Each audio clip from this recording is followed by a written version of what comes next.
யோகிகள். சித்தர்கள் சுருக்கமாக சொல்வதென்றால் மர்மயோகிகள், மாய ரிஷிகள், சாதாரண மனிதர்களால் புரிந்து கொள்ளவே முடியாத புதிரானவர்கள், எதிலுமே பற்றில்லாதவர்கள், ஆசையே இல்லாதவர்கள், சிவத்தை அடைவதற்கு மட்டும் ஆர்வம் கொண்டவர்கள், மனிதர்களின் சகவாசமே வேண்டாம் என்று விலகி போனவர்கள், ஆனால் மனிதர்களின் உடல் நலனுக்காகவே உருகியவர்கள். இன்று மூலைக்கு மூலை, சந்துக்கு சந்து யோகா சென்டர்களும் தியான முகாம்களும் முளைத்து கிடக்கின்றன.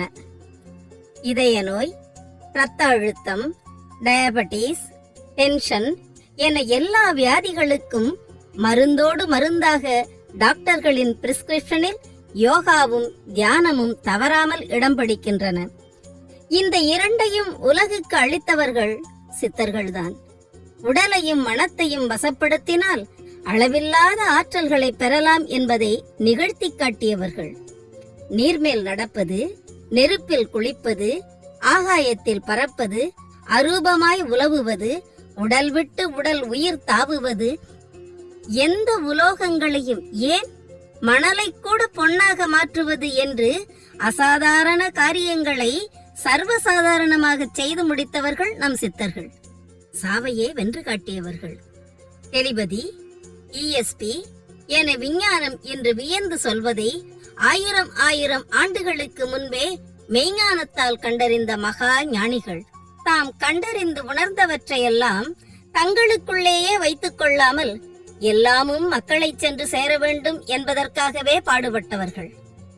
ஆத்ம தரிசனத்துக்காக உபதேசம் முதல் உடல் நலத்துக்கான வைத்திய முறைகள் உட்பட அவர்கள் எழுதிய பாடல்கள் ஏராளம். அத்தனையும் அழகு தமிழ் சுட்டும் அருமையான பொக்கிஷங்கள். தமிழ் மருத்துவம் என்று சொல்லப்படுகிற சித்த மருத்துவம் நம் சித்தர்கள் தந்ததுதான். மனிதர்களாக இருந்து மனித நிலையை தாண்டி இறைநிலைக்கு போனவர்கள் நம் சித்தர்கள். தவசக்தியாலும் யோக சக்தியாலும் கருணை உள்ளத்துடன் காலங்களை வென்று வாழ்ந்து கொண்டிருப்பவர்கள். அப்படிப்பட்ட சித்தர்களின் வாழ்க்கையில் நடந்த அற்புதமான சம்பவங்களும் அதிசய நிகழ்வுகளும் ரொம்பவே சுவாரஸ்யமானவை மட்டுமல்ல, ஆச்சரியமானவையும் கூட. ஏராளமான சித்தர்களில் முக்கியமான 18 சித்தர்களின் வினோதமான விந்தைகளில் நீங்கள் அவர்களை தரிசிக்கலாம்.